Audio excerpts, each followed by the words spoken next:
Washington, D.C., the first 100 years, from 1790 to 1890. Washington, D.C. is one of the few capitals in the world that did not grow naturally. It was imagined first and built later. This is the story of a city created by political compromise, shaped by conflict, and tested during its first 100 years. Why a new capital was needed.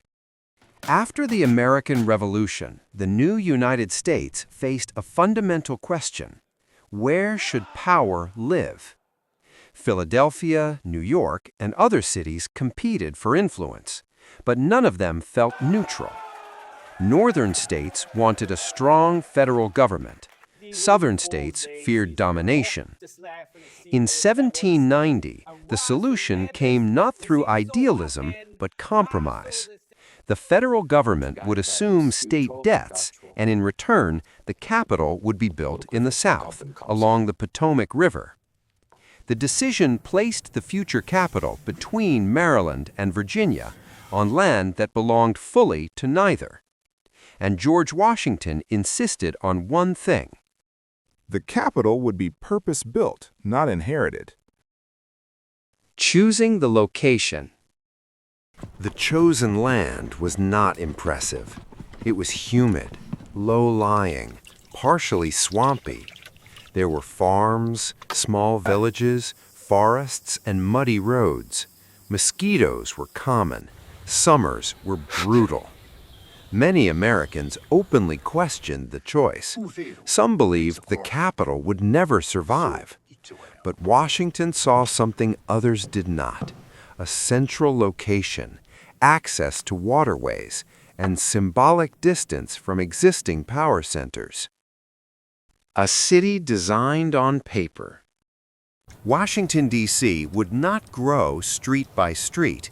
It would be drawn first. Pierre-Charles L'Enfant, a French engineer, envisioned a grand capital. Wide ceremonial avenues, monumental buildings, long sight lines connecting symbols of power.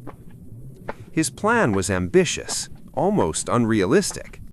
L'Enfant clashed with officials, ignored budgets, and refused compromise. Eventually, he was dismissed, but his vision survived.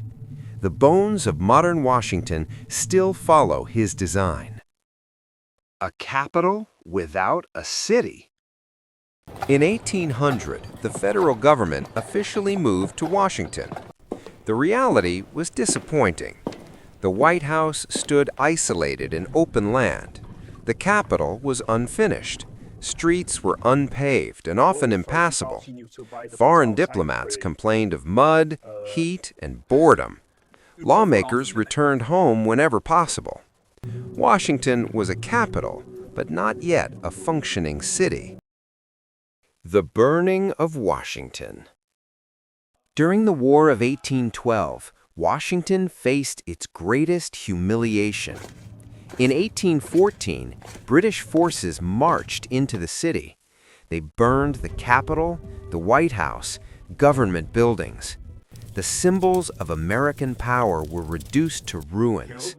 For many, this confirmed their doubts. The capital had failed. But instead of abandoning Washington, the government rebuilt it. This decision changed everything. Slavery in the capital.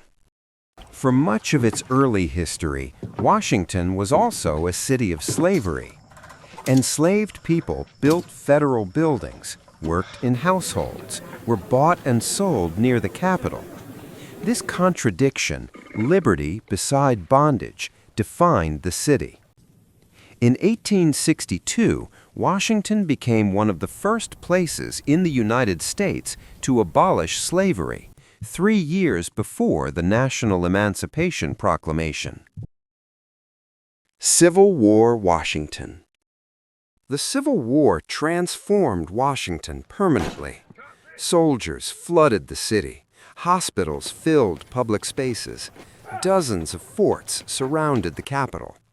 Washington became a military command center and a symbol of Union survival. The city grew rapidly, fueled by necessity and power. Washington after 100 years. By the late 19th century, Washington had changed. It was no longer temporary, no longer doubted. After 100 years, it had finally become the permanent political heart of the United States. Washington was not born as a great city. It was imagined, questioned, burned, and rebuilt. And in its first 100 years, it proved that even a city created by design must earn its place in history.